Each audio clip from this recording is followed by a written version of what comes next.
Ito mga kababayan, sunod natin pag-usapan. Dito tayo kay Mike Defensor. Mga kababayan, malayo lang siguro isang taon si Mike Defensor dadamputin ng NBI.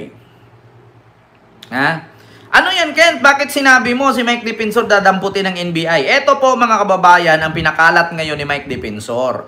Ang NBI po nanggigigil. Nanggigigil ang NBI. Ito po mga kababayan, GMA News yan ha, GMA News. Kakalabas lang 4 hours ago. NBI tinanggi ang issue sa personal aid ni Saldico na binugbog pati ang asawang buntis. Tapos pinalipad sa Chile. Ito ngayon mga kababayan, ang isa sa ipinakalat ni Mike Defensor na ang personal aid daw, no, or bagman ni Saldico na si Estrada. Ito, basahin ko ha. Ito mga kababayan basahin ninyo. NBI denies Saldico's aid. Beaten, binugbog daw, detained, and pinalipad sa Chile.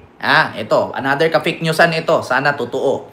National Bureau of Investigation or NBI on Monday denied allegation that the aide of former lawmaker Saldico was unlawfully detained, beaten, and flown to Chile to prevent him from testifying on anomalous flood control project. Ngayon mga kababayan, ito daw. Ang dati daw aide ni Saldico, pati yung asawa, kung naalala ninyo yung aide ni Saldico na kinasal na ang asawa ay niregaluhan ng pareho sa aking Mustang na pula, na sports car, binugbog daw ng, sino ba ang nagbugbog? Mga NBI daw, NBI agent daw, ang nagbugbog sa personal aid ni Saldico at ang asawa ng personal aid ni Saldico. Ito, basahin natin. Binugbog ng unlawful detained, beaten, and flown to Chile to prevent him from testifying on anomalous flood control project. In a statement, the NBI said it issued the remark misleading allegation made by former Congressman John Paul Estrada and his wife. Si John Paul Estrada daw, mga kababayan. So, ito ang sabi, mga kababayan. Sabi daw ni Mike Defensor, si Mike Defensor nagsabi dito, disclaimer lang. Ayan na naman si Hungry Man. Pinagtanggol na naman niya ang kabubuhan niyang bungol. These allegations are unfounded, unsupported by evidence, and purely speculative. No complaint, no report, no medical records exist. Now, showing that Mr. Estrada or his wife suffered physical harm, there is no record, sabi ng NBI. Citing Estrada's wife, Defensor said in an interview with Billionario News Channel that the couple were beaten by the NBI personnel and pinalipad sa Chile with fake passport. Nako, ito na mga kababayan. Ayan na, sinabi mismo yan ni Mike Defensor. Kaya ngayon mga kababayan, nako po, ano na naman to Mike Defensor? Diyos ko, pugad ka talaga ng fake news. Mali, okay lang sana kung may nahuli. Okay lang sana kung may nakitang video. Okay lang sana kung ang magjowa ay nandun sa Chile at nakita natin. Oo, alam mo, sa totoo lang, Hungry Man, gutom na gutom ka. Diba? Ikaw lang ata naniniwala dyan. Ako, naniniwala? Kay Mike Defensor? Mismo ikaw, Didis, hindi ka nga naniniwala eh. Diba? Kita mo, Hungry Man? Ako lang daw ang naniniwala sa sinabi ni Mike Defensor. Ako, maniniwala? Ikaw nga mismong DDS ka, hindi ka naniniwala. Ako pa. Tanga. Kung hindi lang binalita ng GMA News yan, hindi ko yan reaksyonan. Di ba? Ma'am Ana, hello po. So ito po, the GMA News Online is trying to get Defensor for confirmation and more details. Meanwhile, the Bureau called on Defensor to present evidence. It said that Defensor gave his assurance that he will submit evidence regarding his claims. It said that should the evidence warrant, the NBI will proceed with the appropriate investigation action. Absent any credible proof, this allegation remain unfounded, cannot be given weight, and may even lead to prosecution for its malicious intent to undermine the credibility and integrity of the Bureau, it said. Ayan na nga, mga kababayan. Kita ninyo? Mga kababayan, eto na.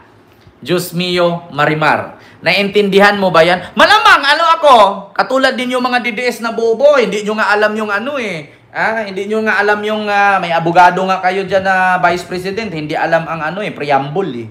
Di ba? Yung Vice President nyo nga, hindi alam yung preamble, hindi nga memorize eh. Di ba, bugada? Pero hindi nakaka-memorize. Ito patunay.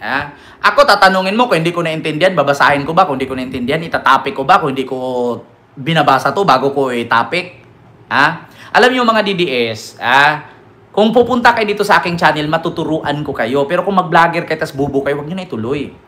Katulad nito, Vice President ninyo, Sara, hindi alam ang preamble. Pakinggan ninyo. Actually, yung listahan ng mga unhinged, unbecoming,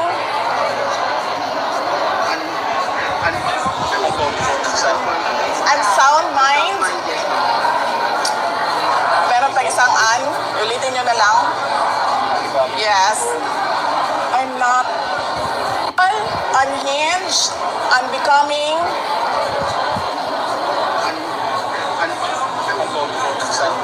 unsound mind. Meron pa isang ulitin nyo na lang. Kita nyo? Preamble. Kapag lawyer ka, alam mo ang preamble. Ako nga alam ko, ako lawyer eh. Anong meaning ng preamble? Edited lang. Ayan na naman si Hungry Man. Edited na naman. Potang ina mo. Alam mo, sa totoo lang, Hungry Man, manahimik ka na lang. Huwag mo nang ipagtanggol. Saan mo nakikita? Nasabihin mong edited. Unhinged, unbecoming. Anong unhinged, unbecoming? Meron pang and isa. Ano daw? Meron pang isang ulitin nyo na lang. Anong meron pang isang and? Diba? Ano pang merong isang pang and? Diyos mio naman. Tigil-tigilan nyo kami. Kita nyo, yan ang rason. Ngayon, tanungin ko kayo. Gusto nyo maging presidente? Tapos hindi alam ang ibig sabihin ng preamble? Ano mangyari sa ating bansa? Hindi nga alam ang meaning ng ICC eh. Ito ulitin ko. Anong ibig sabihin ng preamble? Unhinged, unbecoming,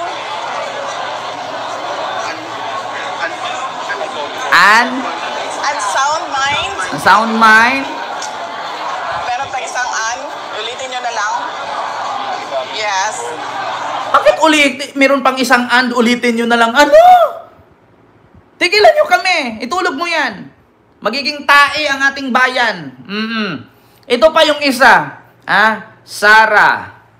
Meaning ng ICC. Ito, pakinggan nyo.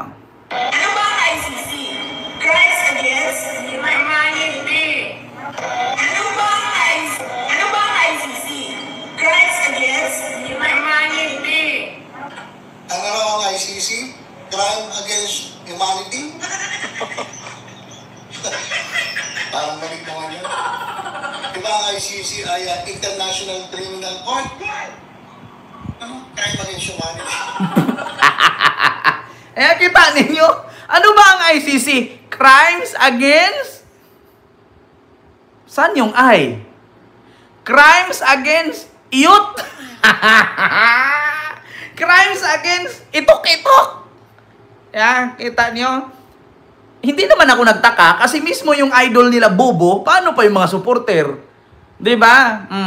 International Criminal Court. Pero ang sa kanya, ano ba ang ICC? Crimes against itok-itok.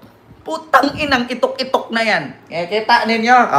Huwag kayong masaktan na, mga kababayan. Kaya sabi ko sa inyo, at totoo lang, iyon nga ang binulgar ngayon ni Mike Defensor, mga kababayan, na ang personal aid daw ni Saldico, binugbog ng mga taga-NBI. Ito. Mike Defensor. Personal aid. Ayan, ni Saldico. Binugbog. Nung una, nung lumabas si Kutesa, And in fact, nagkaroon nga ng away, di ba, kahapon. Kinuha siya ng Marines to protect him. Which was being denied by the Marines. Okay. Hindi na pwedeng i-deny. Tahimik lang ako, ayaw ko mag-react. But nasa kanila, nasa MC2, which is the intelligence arm of the Marines. Okay. Which is his mother unit, nung active pa siya. Ngayon, Are you saying he's still there? I'm not sure. Okay. Hindi ko alam. Ngayon ang nangyari, hindi na siya protected, detained na siya by the Marines. Oh, that wasn't reported in the news. Yes, and now I'm saying it. So, they're now... O, di ba? Iba naman ang aligasyon niya. Dati daw nung pumutok itong kay Gutesa, pinuprotektahan ng Marines. Ngayon daw, na-detain na daw siya ng Marines. Pero nung in-interview ang Marines, wala silang hawak na Gutesa, walang na-detain na Gutesa. At bakit nila i-detain si Gutesa sa Marines? Protected daw nung una. Protected. Ngayon daw, detain na daw, di ba? Alam mo sa totoo lang, Mike Defensor, nakakahiya. Pareho kay apelyido ni Miriam. Pero si Miriam hindi ganyan eh. Di ba? In the custody of the Marines. Of the Marines. Hindi ko alam particularly kung institutional to or there are elements in the Marines active. Alam mo, Why is Second that Week, being informed? ngayon lang kami pwede magsalita. Dahil ngayon lang nakuha yung pamilya. Oh, Okay. that's new. Si Paul Estrada, if you recall, Paul Estrada. sinasabi natin inilipad sa Chile. Before nilipad sa Chile, when they were in Taiwan, if I'm not mistaken, lumabas si Senator Bato, sinabi niya magte-testify. Senator Bato was talking of Paul Estrada and the wife. Before he left for Chile. Binugbog yung mag-asawa. Okay. Binugbog. Snap Nino. Yun yung claim ng wife. Okay. Kasi yung Paul and the wife magkasama and yung wife is pregnant. Okay. Okay. Nung lumabas at nalalabas, or at least nalaman kay Senator Bato na yun ang information, binugbog. So ngayon, lumipad yung mag-asawa sa Chile. And then, si Marcoleta, in this sa Bilyonaryo, said, nasa Chile yan. Nandun na yan, namumonitor namin. Because English siya ngayon babae. Correct. Okay.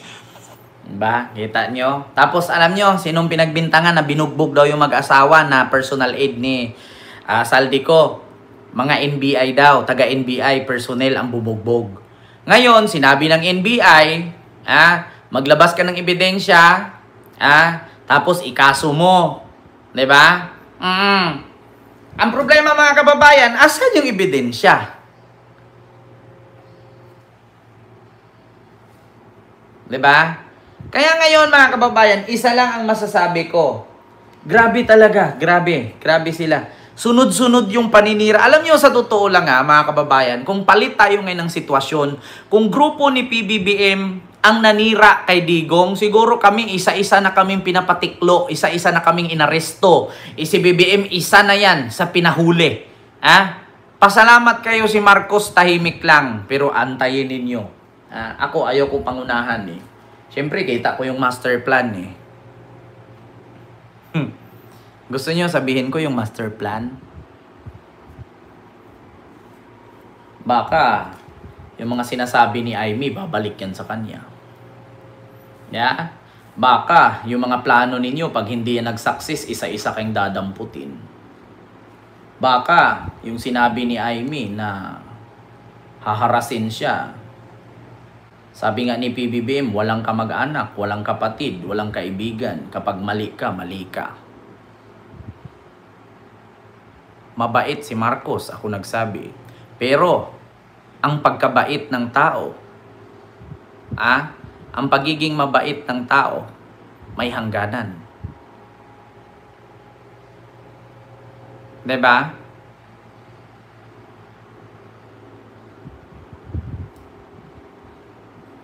Diba? Ang pagiging mabait ng tao, may hangganan. Mga kababayan, may hangganan yan. Sinabi ko sa inyo, punuin ninyo si Marcos. Punuin ninyo.